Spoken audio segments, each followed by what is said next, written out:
নমস্কার দর্শক বন্ধুরা, আর স্বাগত জানাচ্ছি আপনাদের সবাইকে আমার চ্যানেলে, যার নাম আয়ুষ দ্য ফিল্মি বুকওয়ার্ম। এই ভিডিওতে আমি কোনো বই নিয়ে আসলে আলোচনা করছি না। এই ভিডিওতে আমি একটা বিষয় নিয়ে আপনাদের দৃষ্টি আকর্ষণ করার চেষ্টা করছি। সেটা হচ্ছে, আহ, বেশ কিছু সময় ধরে আমরা দেখছি যে বাংলায় সাহিত্যে, এখন সিনেমা ওটিটিতেও, শুধু বাংলায় কেন, সাউথে বলুন বা হিন্দিতেও বলুন, হরর জনরার ওপরে কিন্তু প্রচুর কাজ হচ্ছে এবং সেগুলো খুবই সাকসেসফুল হচ্ছে। একটা উদাহরণ দিচ্ছি, কিছুদিন আগে হইচই প্ল্যাটফর্মে নিকশ ছায়া সিরিজটি প্রিমিয়ার করেছে, যেটা আহ, নিয়ে আমার আরেকটা আলাদা করে ভিডিও বানানোর ইচ্ছে রয়েছে। সেটা কিন্তু পুরোপুরি একটি ভয়াল রসের উপন্যাস, যেটা থেকে এই সিরিজটি বানানো হয়েছে। এটা সিজন 2। আগে পর্ণশবরীর সাপও বেরিয়েছিল এই ভাদুরী সিরিজ থেকেই, সৌভিক চক্রবর্তীর লেখা খুবই জনপ্রিয় একটি সিরিজ, যেটা দ্বীপ প্রকাশনা থেকে বেরিয়েছিল। তো দুটো সিজনই প্রভূত জনপ্রিয়তা লাভ করেছে। নিকশ ছায়া তো, মানে নিকশ ছায়ার যে নাম্বার, ভিউয়ারশিপ নাম্বার, সেটা নাকি ভীষণ ভীষণ এনকারেজিং। সেটা পরিচালক নিজে তো বলছেনই, আহ, অনেক যারা ট্রেড এক্সপার্টস তারাও কিন্তু এই বিষয়ে সহমত। বলিউডের এবছর সবচেয়ে সফল ছবিগুলির মধ্যে একটি হচ্ছে স্ত্রী 2, যা স্ত্রী সিকুয়েল, এবং সিকুয়েল কিন্তু আগের পার্টটিকে ছাপিয়ে গেছে। সাম্প্রতিককালে ভুল ভুলাইয়া 3, এটিও হরর কমেডি, কিন্তু হররই তো, মানে হররেরই একটা সাব জনরা, সেটাও কিন্তু প্রায় 500 কোটি টাকা ছাড়িয়ে গেছে এই মুহূর্তে, যেখানে যখন আমি এই ভিডিওটা করছি। তার মানে হরর বা হরর কমেডি এখন বাজারে যাকে বলে রীতিমতো হিট। আমি ভাবছিলাম যে হরর কিন্তু বরাবরই বাঙালিদের কাছে অন্তত খুব প্রিয় একটি জনরা। অনেক বাঙালি আছেন অবশ্য যারা হররটাকে একেবারেই পছন্দ করেন না। আহ, বা খুব ফ্র্যাঙ্কলি আমার তো মনে হয় তারা ভূতকে বড্ড বেশি ভয় পান, তাই জন্য হররকে পছন্দ করেন না। এবং কারো কারো একটা লজিক রয়েছে যে পয়সা দিয়ে ভয় কেন পাবো, কিছু পড়ে বা কিছু দেখে পয়সা দিয়ে ভয় কেন পাবো, তাহলে পয়সা দিয়ে দুঃখ পান কেন, ট্র্যাজিক ছবি দেখেন কেন, বা ট্র্যাজিক রোমান্টিক ছবি দেখেন কেন? আমার তাদেরকে একটা খুব ফ্র্যাঙ্ক প্রশ্ন আর কি। যাই হোক, উম, সেটা তাদের লজিক, এবং হ্যাঁ, কিছু তো যুক্তি এর মধ্যে আছে, এদের এই ফিলোসফির পিছনে কিছু তো যুক্তি রয়েছে। কিন্তু আরেকটা মিডিয়া যদি আমরা দেখি, মানে ইউটিউব, সেখানেও তো এখন হাজার হাজার হাজার না হলেও শয়ে শয়ে বাংলা পডকাস্ট বা অডিও স্টোরি চ্যানেলের ছড়াছড়ি। তো সেখানেও কিন্তু যে জনরাটা সবচেয়ে বেশি ওয়ার্ক করছে বা যে জনরাটা নিয়ে সবচেয়ে বেশি কাজ হচ্ছে, সেটা ওই হরর, ভয়াল রসেরই নানান রকম ফের। আপনাদের জন্য আমি একটু পুরোনো দিনে নিয়ে যাই, মানে 80-র দশকে নিয়ে যাই, তাহলে দেখবেন যে সেই সময়ও কিন্তু প্রচুর হরর সিনেমা বেরোতো হিন্দিতে। বাংলাতেও একটা দুটো বেরিয়েছিল, তবে সেগুলো মানে হররের জায়গায় হরর কমেডি হয়ে গিয়েছিল বলা যায়। হিন্দিতেও বেশিরভাগ ছবি ওই গোত্রেরই, মানে আনইনটেনশনাল কমেডি থাকতো আর কি। মানে মেকাররা হয়তো ভয় পাওয়াতে চেয়েছিলেন, কিন্তু তারা দর্শকদের হাসি পাওয়াতে সক্ষম হয়েছিলেন, ভয় পাওয়াতে নয়। তো কিন্তু কিছু কিছু কিন্তু সত্যি সত্যি খুব ভয়ের ছবি বেরিয়েছিল, যে ছবিগুলোকে ধরা হতো সেফ বেট, এবং বক্স অফিসে সেগুলো আনুকূল্যও পেয়েছিল।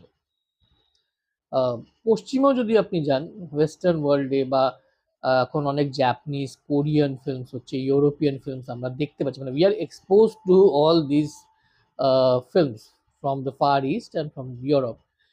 এই যে ছবিগুলো আমরা দেখছি, সেই ছবিগুলো গত 10-12 বছরে আমরা দেখব যে এই এখানে যে কাজগুলো হয়েছে, মানে খুব ভালো কাজ, সেমিনাল কাজগুলো হয়েছে, সেগুলোর মধ্যে অনেকগুলোই কিন্তু এই হরর জনরায় বিলং করে। এর কারণটা কি? আসুন একটা চেষ্টা করা যাক আহ, এটা ট্রেস করার। আমার যেটা মনে হয়, এর মূল কারণ হচ্ছে, আহ, আমরা কোথাও না কোথাও ওই ভয় পেতে একটু পছন্দ করি। মানে আমরা বলতে সবাই নয়, মেজরিটি অফ দ্য অডিয়েন্স। আমরা ভয় পেতে, আমরা আতঙ্কিত হতে পছন্দ করি। আর কোথাও না কোথাও ওই যে ভয় পাওয়া, আতঙ্কিত হওয়া বা ভয়ের সঙ্গে হাসি পাওয়া, এই জিনিসটা কোথাও না কোথাও আমাদের স্নায়ুগুলোকে আরো সজাগ করে, আহ, বা অনেকটা অ্যাক্টিভ করে তোলে, আমাদের একটা উত্তেজনা দেয় বেসিক্যালি। সেই উত্তেজনাটা আমাদের জীবন থেকে এমনিতে কোথাও হারিয়ে যাচ্ছে।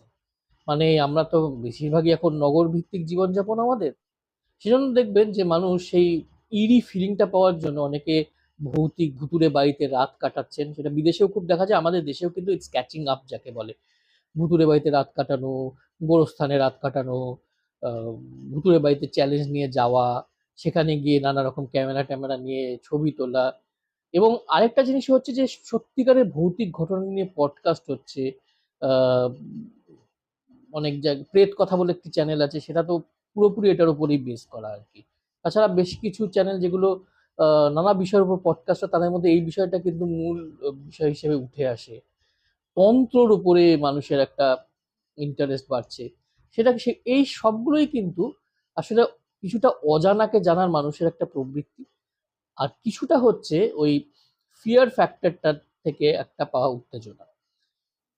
এবং আরেকটা জিনিসও হয়েছে যে আমরা হয়তো মানে এখন হয়তো সেই স্টিগমাটা আর নেই, জানেন, যে কেউ হরর পছন্দ করে মানে সে কুসংস্কারাচ্ছন্ন বা সে খুব মরবিড প্রকৃতির মানুষ, যেটা অনেক সো কল্ড ইন্টেলেকচুয়াল ক্রিটিকরা বলতেন আর কি, এবং হরর জন্নাটাকে ডিসমিস করতেন। সেই স্টিগমাটা একটু হলেও সেটা আর নেই। হরর সিনেমা বানানোর জন্য যে একটা মুন্সিয়ানার দরকার, বিশেষ করে ক্যামেরার কাজ খুব ভালো জানা দরকার, ভালো সম্পাদনার কাজ জানা দরকার, ভালো ব্যাকগ্রাউন্ড মিউজিক দরকার, ভালো মেকআপের নলেজ দরকার, ইভেন কিছু কিছু ক্ষেত্রে ভালো অভিনয়েরও দরকার। কারণ একটা বাস্তব সিচুয়েশনকে অভিনয় করে দেখানো হচ্ছে কি একটা অবাস্তব, তথাকথিত অবাস্তব সিচুয়েশনকে অভিনয় করে দেখানো বা অভিনয় করে এটাকে রিয়েলিস্টিক বানানোর চেষ্টা করা কিন্তু অনেক বেশি কঠিন আমার মতে। তো সেই ফ্যাক্টরগুলো কিন্তু এই হরর জনরার এই ট্রিমেন্ডাস অগ্রগতির পেছনে কাজ করেছে বলে আমার মনে হয়। এখানে আরেকটা জিনিসও বলে রাখা ভালো যে এই আহ, এই কবছরে মানে এই ধরুন 20 বছরে বা এই 22-23 বছরের মধ্যে যে কোনো ইন্ডাস্ট্রিরই ভিএফএক্স কিন্তু প্রচুর অগ্রগতি করেছে। প্র্যাকটিক্যাল এফেক্টস তো আর নেই এখন, এখন ভিএফএক্স বা কম্পিউটার গ্রাফিক্স, কম্পিউটার দ্বারা বানানো এফেক্টস, এগুলো আজকাল আমাদের অনেক সময় মোবাইলেই পাওয়া যায়। তো সেগুলো যেহেতু সত্যি মানে একটা ভয়ের উদ্রেক ঘটায় বা সেটাকে দেখে সত্যি বাস্তবিক মনে হয়, রিয়েলিস্টিক মনে হয়, মানে আনইনটেনশনালি ফানি বলে মনে হয় না, সেজন্যেও কিন্তু এই জনরাটা এতটা এসে এগিয়েছে। আপনি দেখবেন যে ওই রামসে ব্রাদার্সের ছবিগুলোতে, বা ইভেন আমি বলবো যে ইংল্যান্ড, ইউকে বেসড যে ফিল্ম ইন্ডাস্ট্রি, সেখানে হ্যামার স্টুডিওস ছিল খুব ফেমাস। তাদের যে ছবিগুলো ছিল ভ্যাম্পায়ার সার্কাস আর আরো অনেক সিনেমা, আমরা কেবল টিভিতে সেগুলো দেখেছি অনেকেই। সেই ছবিগুলোতে ওই মেকআপ এবং ভিএফএক্স এর ক্ষেত্রেই কিন্তু মানে ফিয়ার ফ্যাক্টরটা খুব বেশি কাজ করতে পারতেন না। তারা ক্যামেরা নানা রকম কারসাজির উপরে মূলত নির্ভর করতেন, এবং কিছু কিছু ক্ষেত্রে সফল হতেন, কিন্তু কিছু কিছু ক্ষেত্রে বিফলও হতেন। সেটা আর এখন কিন্তু নেই। এখন একটা মোটামুটি ছোট বাজেটের, টাইট বাজেটের হরর ফিল্মে বা ওটিটিতে বলুন বা ইভেন সিরিয়ালেও বলুন, ভিএফএক্স এর কাজ দুর্দান্ত হয়, মেকআপের কাজও দুর্দান্ত হয়। কাজেই জিনিসগুলো যেহেতু বাস্তবিক লাগে, সত্যি ভয় সিনেমা দেখতে গিয়ে ভয়ই লাগে, তো সেটা একটা ভালো ইয়ে কাজ করে। আর হরর কমেডি মানে হররের সঙ্গে কমেডির যে সংমিশ্রণটা, সেটার ব্যাপারে মানুষজন অনেক বেশি অ্যাকসেপ্টিং হয়ে গেছে। আমি নিজে ভেড়িয়া সিনেমাটা দেখেছি। আহ, যখন আমি সিনেমাটা দেখছিলাম তখন আমার পাশে বসে ছিলেন আমার এক পিসি, যিনি আহ, মানে খুব সিনেমা নিয়ে মানে সব সিনেফাইল ওনাকে বলা যায় না, সিনেমা খুব কম দেখেন উনি, সিরিয়াল টিরিয়ালই বেশি দেখেন। কিন্তু উনিও কিন্তু মানে মজা পাচ্ছেন, উনিও বলছেন যে বাহ বেশ মজাও লাগছে, ভয়ও লাগছে, মানে বেশ ভালো লাগছে মোট কথা। তো এই যে মজাও পাচ্ছি, ভয়ও লাগছে, এই যে মিক্সচারটা, এটা কিন্তু মানুষ খুব এনজয় করছেন, আর সেটাও হচ্ছে এই হরর কমেডিগুলোর সাকসেসফুল হওয়ার পেছনে একটা খুব বড় কারণ। একইভাবে দেখবেন যে সাহিত্য, ভৌতিক সাহিত্যকে নাকুচু যারা সমালোচক আছেন, তারা আসলে সাহিত্যের পর্যায়ে ফেলতেন না আরকি। আসলে মানে এটা অনুভূত করতে গেলে যে মানসিকতার দরকার সেটা হয়তো ওনাদের ছিল না, বা ওনারা ভাবতেন যে ভূতের গল্পকে প্রেস করে লোকে তাদেরকে কুসংস্কারাচ্ছন্ন বলে দাগিয়ে দেবে। আ মানে অনেক কিছুই যে বিজ্ঞান দিয়ে আ এক্সপ্লেন করা যায় না, সেই ব্যাপারটা হয়তো তারা বুঝেও বুঝতেন না। এটাও হতে পারে। এবার কিন্তু বাংলা সাহিত্যে আমি এটুকু বলতে পারি, বাংলা সাহিত্যে কিন্তু ভূতের গল্পের ডিমান্ড বরাবরই বেশি ছিল। আ সেই মানে কঙ্কালের টঙ্কার বহু পুরনো একটি লেখা আমি 'অদ্ভুত যত ভূতের গল্প' সংকলনে পড়েছিলাম। খুড়া মহাশয় আ থেকে শুরু করে তারপর আ 'মেট্রোতে বুড়ি' যেটা বুদ্ধদেব বসুর লেখা। আ আর রবীন্দ্রনাথের লেখা ভয়ের গল্পগুলোর কথা তো ছেড়েই দিচ্ছি। দে আর আ ক্লাস অ্যাপার্ট, 'মণিহারা', 'ক্ষুধিত পাষাণ' এগুলো বলুন। তো এগুলোর মধ্যে একটা যে ইরি ফিলিং ছিল, যেটা একটা গথিক হররের একটা অ্যাঙ্গেল ছিল, যেটা আমাদের আগে পশ্চিমী দুনিয়াকে বা পশ্চিমী সাহিত্য জগৎকে আ ইনফ্লুয়েন্স করেছিল। উম সেটা অবশ্যই একটা বড় কারণ। পরবর্তীকালে সত্যজিৎ রায় দুর্দান্ত কিছু ভূতের গল্প লিখেছেন। শীর্ষেন্দু মুখোপাধ্যায়ের কথা তো ছেড়েই দিচ্ছি। ভূত যে শুধু মানুষকে ভয় দেখাতে পারে, ভূত যে মানুষের বন্ধুও হতে পারে, সেটা শীর্ষেন্দু মুখোপাধ্যায় আমাদের ১ম, ১ম না হলেও ওয়ান অফ দ্য ফার্স্ট যিনি আমাদেরকে আ বোঝালেন আরকি। লীলা মজুমদারও খুব চমৎকার কয়েকটা মিষ্টি, কয়েকটা আবার খুব ভয় জাগানো ভূতের গল্প লিখেছিলেন। এরকম করে অনেকেই ভূতের গল্প লিখেছেন এবং সেগুলো উচ্চ প্রশংসিতও হয়েছে। পাঠকদের দরবারে সেগুলো মানে প্রচুর প্রশংসা কুড়িয়েছে। তখন বেশিরভাগ ভূতের গল্প, উপন্যাস গুটি কয়েকটা ছাড়া সেগুলো ছোটদের জন্য মানে শিশু পাঠ্য হতো, হয় কিশোর পাঠ্য হতো। বড়দের জন্য কিন্তু ভূতের উপন্যাস বা গল্প খুব বেশি লেখা হতো না।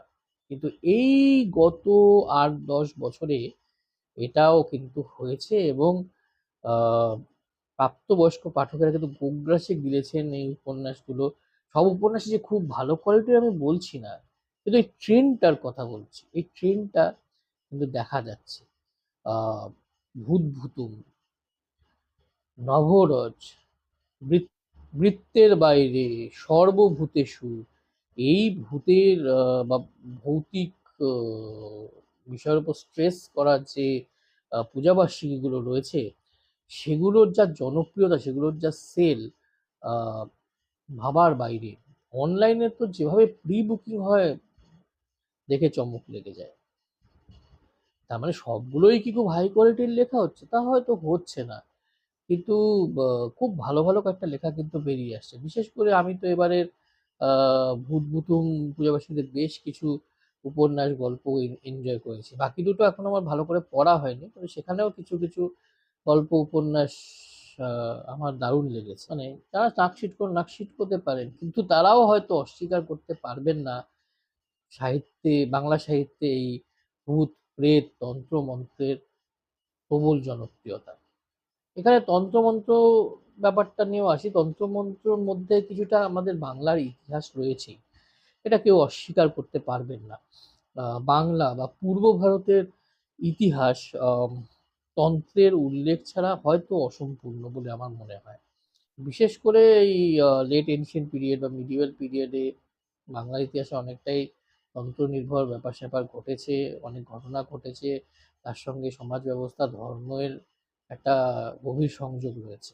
আর যেহেতু মানুষজন এখন সাহিত্যের সঙ্গে, সঙ্গে তথ্যনিষ্ঠ হওয়ার ব্যাপারটা দেখেন বা রিসার্চ দেখেন, কাজেই সেটাও একটা কারণ এই গল্প আর উপন্যাসগুলোর জনপ্রিয়তা পাবার।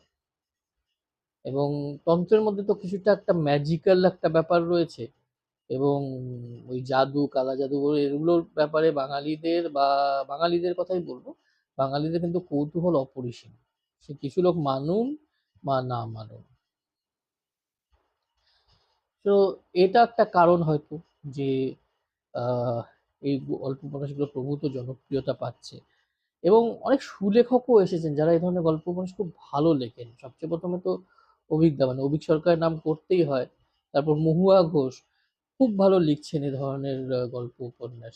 এছাড়া উম আ বাকিরাও বেশ কিছু লিখেছেন। যেমন দীপাঞ্জনা দাশ রয়েছেন, তাছাড়া কালীগুণের লেখক সৌমিক দে তো অবশ্যই রয়েছেন, আরও অনেকে। তারপর অঙ্কুর বর রয়েছেন, কল্যাণ সরকার রয়েছেন, তাছাড়া আরও অনেকেই আছেন যারা মাঝে মধ্যে এই ধরনের গল্প উপন্যাস লিখে থাকেন। আহ, তারা সবাই রয়েছেন এই দলে। সৈকত মুখোপাধ্যায় রিসেন্টলি একটা শুক্তারায় খুব সুন্দর ভৌতিক উপন্যাস পেলাম। তো সবাই যেগুলো লিখছেন তাদের উপন্যাসের কোয়ালিটি, গল্পের কোয়ালিটি সত্যিই ভালো। ভয়ের উপন্যাসের সার্থকতা কোথায়? সার্থকতাটা হচ্ছে যে সাহিত্যগুণও থাকবে এবং পিওর ভয় পাওয়াতেও সক্ষম হবে। সেটা কিন্তু এদের গল্প উপন্যাসের মধ্যে ভালো পরিমাণেই থাকে, এটা অস্বীকার করার কোনো জায়গা নেই। তবে হ্যাঁ, এটা ঠিক যে সব জিনিসেই যেমন একটা ট্রেন্ড থাকে, সেটা যখন একটা সময় গিয়ে স্যাচুরেটেড হয়ে যায় তখন আবার অন্য জনরা হয়তো পপুলার হয়ে যায়। সেটা হয়তো এর ক্ষেত্রেও ঘটবে। ইনফ্যাক্ট আমার মনে হয় ঘটা আস্তে আস্তে হয়তো শুরু হয়ে গেছে। কিন্তু এই ৫-১০ বছরে উম, এই হরর জনরার অগ্রগতি বাংলা সাহিত্যে সত্যি বিস্ময় উদ্বেগ ঘটায়। আর সিনেমায় বা ওটিটিতে সর্বভারতীয় কি সর্বব্যাপী এই উত্থান কিন্তু সত্যি খুব চমকপ্রদ। যাই হোক, নিজের মতন করে একটা অ্যানালিসিস করার চেষ্টা করলাম যে কেন এই হরর জনরা এত পপুলার হচ্ছে ইদানিং। আশা করি ভিডিওটা আপনাদের ভালো লাগবে। চটজলদি সিদ্ধান্ত নিলাম ভিডিওটা বানানোর, এমন কিছু পড়াশোনা না করেই বানিয়ে ফেললাম ইনস্ট্যান্টেনিয়াস। আপনাদের মতামত অবশ্যই আমাকে কমেন্ট বক্সে লিখে জানাবে, আমি উত্তর দেওয়ার চেষ্টা করব। আর ভিডিওটি ভালো লাগলে লাইক, শেয়ার, সাবস্ক্রাইব করতে ভুলবেন না। শিবরাত্রি শুধু আত্মা নয়, দুরাত্মাদের থেকেও কিন্তু সাবধানে থাকবে। কি করবেন বলুন, যুগটাই যে এরকম। ভালো থাকবেন। টাটা।